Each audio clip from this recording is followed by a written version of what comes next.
V for Villanova! V for victory! Good. 31 years ago, in 1985, I watched Villanova beat Houston? Georgetown with Patrick Ewing. 31 years before that, Tom Gola and LaSalle won the NCAAs. So it seems like we're on a 31-year national championship run. Oh, Mary! Just in time. Oh, good. I'll just mention a few things. On April 19th, I'm going to be at the Deptford Library. That's over in New Jersey. And there's a rumor that Walt Whitman's going to be there that night too. That's at 7 o'clock at the Deptford Library in Deptford, New Jersey. On the 21st of April, I'll be reading at the Camden Art Crawl, the Cooper Grant Art Crawl in Cooper Grant, part of Camden. It's a beautiful gallery. It's an old firehouse on Front and Linden Street. And I'll read at 6 and 7 there. And then on the 27th, we have our Pizza and Poetry. We call it P&P, so it's kind of, this is the pen and pencil, but in New Jersey we have the Pizza and Poetry. And that's on the 27th at 7 o'clock at a little slice of New York on 3rd Street. And I also like you to keep Michael Doyle. He's a great poet. He's the priest at Sacred Heart Church. And he had a cancer with his jaw. They had to remove part of his jaw, and he could really use prayers. So thanks a lot.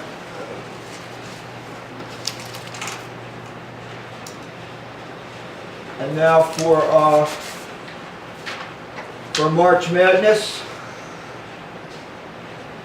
The ball would land in a Georgia peach basket, nailed to a backboard in a Massachusetts gym. And a boy on a ladder would pick the ball out and heave it back into play, until someone said, "Hey, take the bottom out of the basket. Then the kid can come down and sell pretzels to the crowd."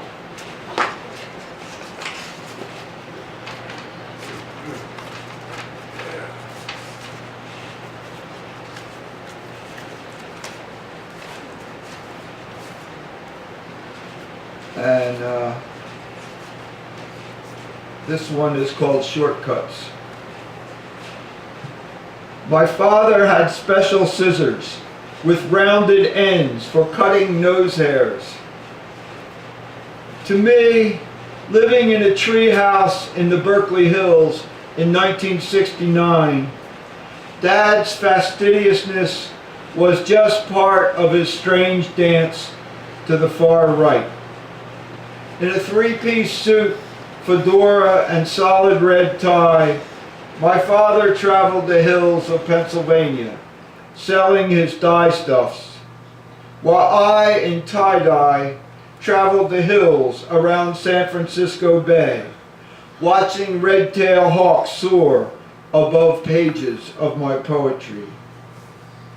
This autumn, back east in the city of my birth, I take my father's small scissors from the travel kit I inherited and put it to use. Water swirls into the porcelain sink and the little black hairs disappear. I rinse my face and get a vision of Dad hovering over huge silver vats, mixing colors that have no names, colors that no one has ever seen before. The Grateful Dead is playing, and Jerry Garcia, who is wearing a hairnet, tells my father to add more vermilion. It's funny at first, but when I see my father's blue eyes looking back at me from the mirror, my smile begins to take on water, until I am drowning in the number of years we knew and didn't know each other at all. Out my bathroom window in the yellow mulberry sits Robin, our pale blue family parakeet from the 50s. He holds a tiny olive branch in his beak. When I lift the sash, I can hear the wind. Somewhere, people are saying, this is the most colorful autumn they can remember.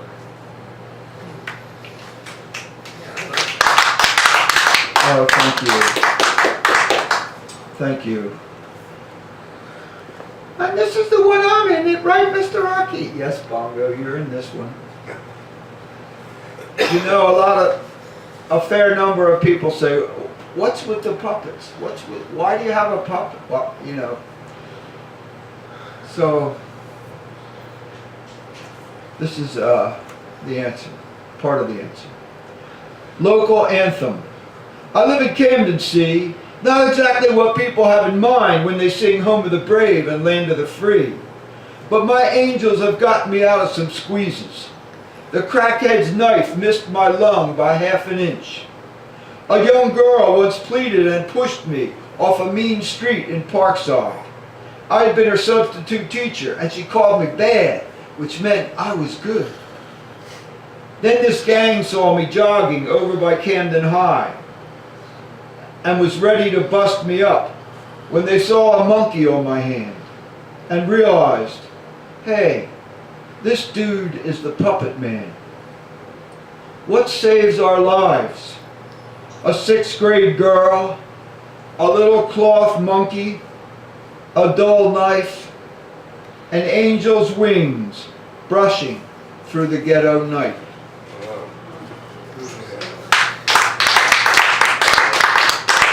Thank you. Thanks a lot.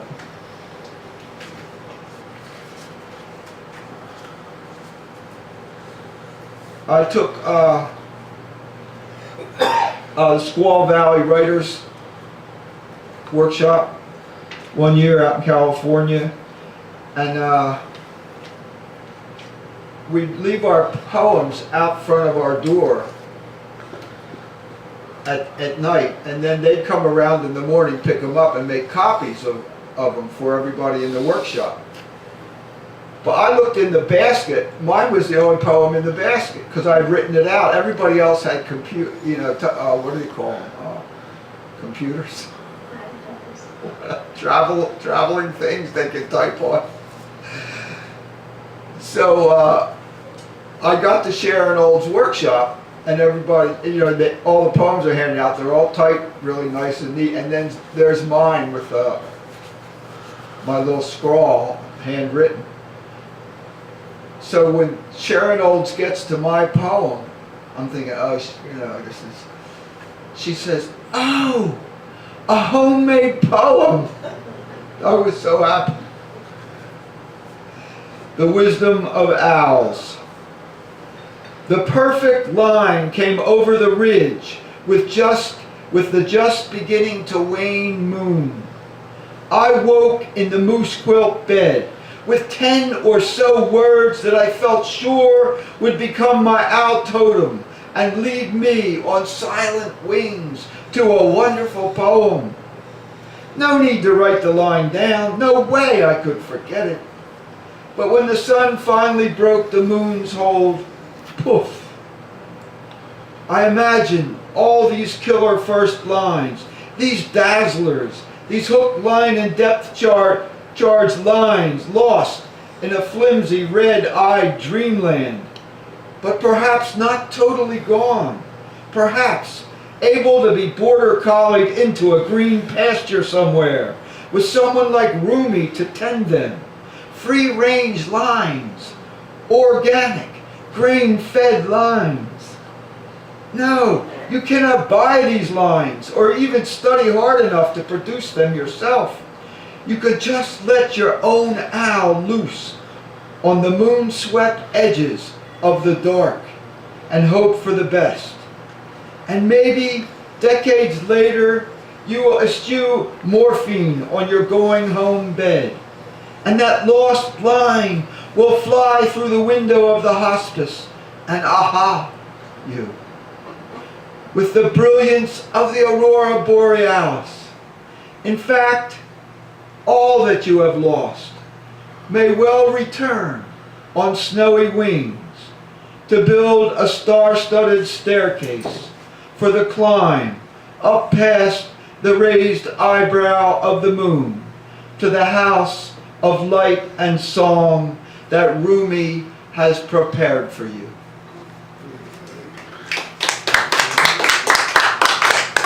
Thank you. Thanks a lot.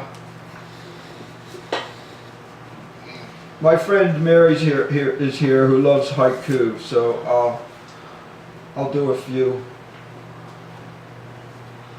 My friend Sean, who edited this, wrote senru, so I guess these are senru.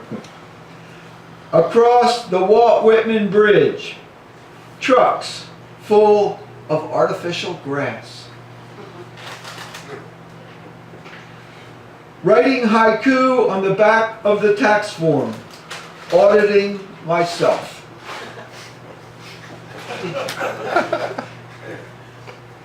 The 5-year-old says, a poem is rhyming letters. That would save space. Do the one I like, Mr. Rocky. One good thing about winter, all the dog poop is frozen.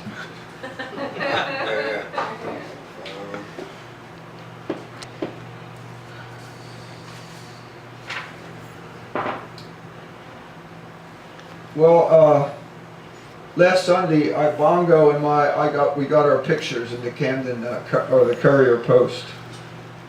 So my friend said, "Oh, you've come full circle." It was a story about the book, the new book, and also kind of my life in Camden. This is called Peace, Brother. The long hair I had shaved off in New Jersey and had given to my get a haircut or else boss at the Camden Courier Post had finally grown back. No longer reporting on other people's lives, I woke up in Eddie Suckle's Vancouver high-rise, overlooking the Pacific, to the Rascals singing, "It's a beautiful morning." The beauty became its own highway south. Pollywog Butte, Siskiyou, Gold Beach, Pistol River. "You've got to stop at this little laid-back fishing village," a dark-haired woman in Crescent City said. "You'll love it." Soon I was pulling my green MG Midget off 101, down a gravel road toward a line of fishing boats, their nets drying in the afternoon sun. Signs in the window of the no-name bar advertised Olympia and Sierra Nevada beer. There were no women inside, only tanned Marlboro men who smelled of salt and mackerel. "You're not from around here?" asked a guy in a 49ers t-shirt. "Not really. Actually, I'm looking for work." "Hey, I need a hand," he smiled. "Put your gear on the Susan B. McAllister at the end of the dock. We'll go out right after supper." I did what he told me and strutted back into the bar. A marijuana man made good. "You look happy," a big crew-cut guy next to me said. "Yeah, I just got a job on the Susan B. I got my gear on board already." The guy went apoplectic. "That's my fucking boat, buddy, and you better get your shit off there right now!" My sleeping bag and clothes in the car, I, like an idiot, went back to finish my beer. Just before the fists flew, I ran out to the MG and let my wheels shoot gravel back at the bar. I stopped just once to pick wild daisies at Point Reyes so I could drive across the Golden Gate Bridge with flowers in my hair. Thank you.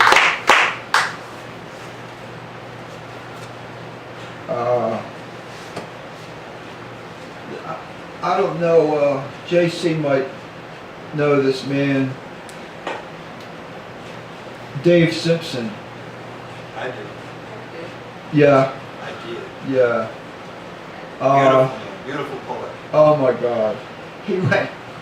he went into a drugstore to buy different things, but among the things he was going to buy were condoms. So when the girl at the cash register saw him, she closed the register and said, "I'll help you find everything." So then they came to the list, the condoms on the list. So they're going back and forth of what kind would you like, you know, which. And so he wound up writing a poem about it, and then she actually wrote her own poem from her point of view. So it was great, and David's a great person. He unfortunately got ALS, and I sat in church with my eyes closed and tears coming down my eyes. I just opened my eyes so slowly, and I just felt like that was Dave in heaven, opening his eyes slowly and being able to see. Touching home. Deep breath. My friend has ALS. It's hard to hit the ball when you're blind, so Dave's no iron horse. But he can write poems that have eyes and find the gap in right center. Dave sometimes goes long too, just like Lou, and sends a poem floating over the fence in deep center.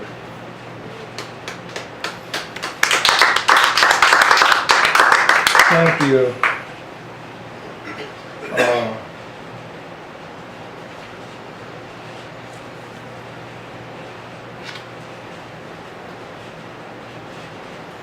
Some spring haiku.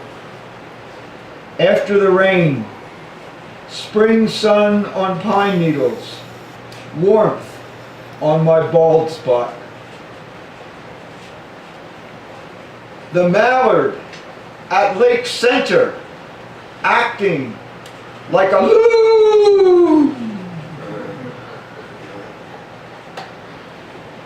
Long after the eggs could possibly hatch, the goose still sits.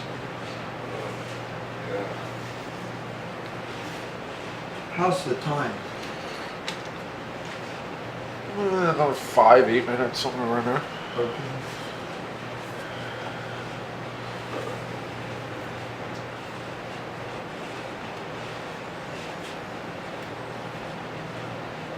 This is the poem from what the title of the book comes from.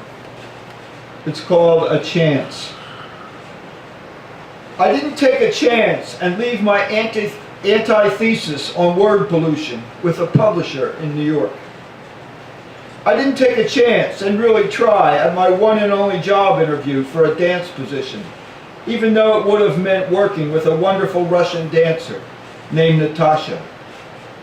And I didn't take a chance and stay by my father's side on what would be the last night of his life at the Mount Holly Hospital.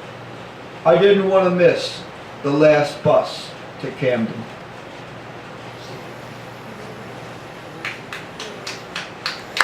Thank you. Thank you. God bless you, Daddy.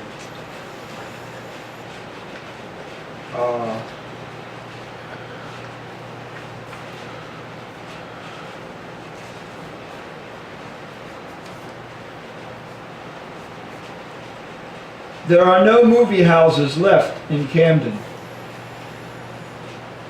Excuse me, I'm just going to get a drink.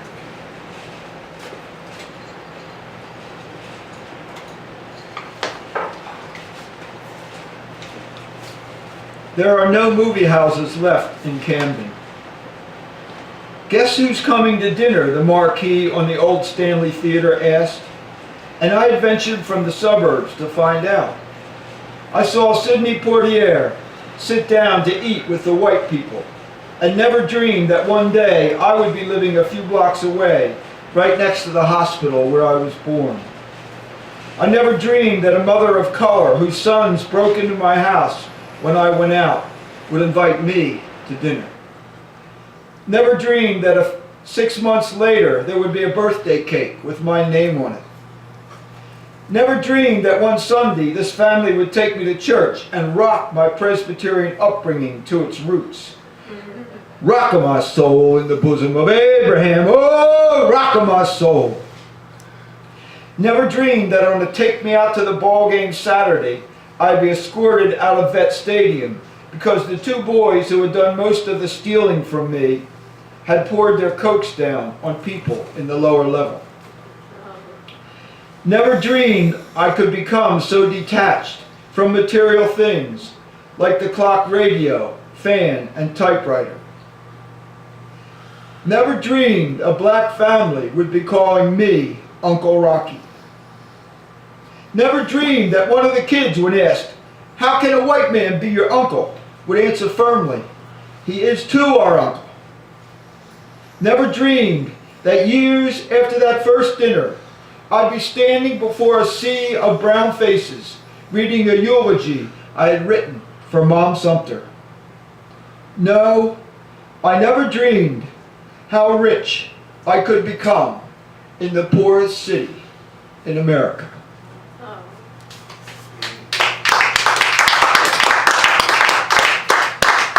Thanks a lot. Thank you. I'll just do one more. Rita, the name in the poem is Rita, but that's not my mother. Rita's an artist that I knew. My mother's name was Marjorie.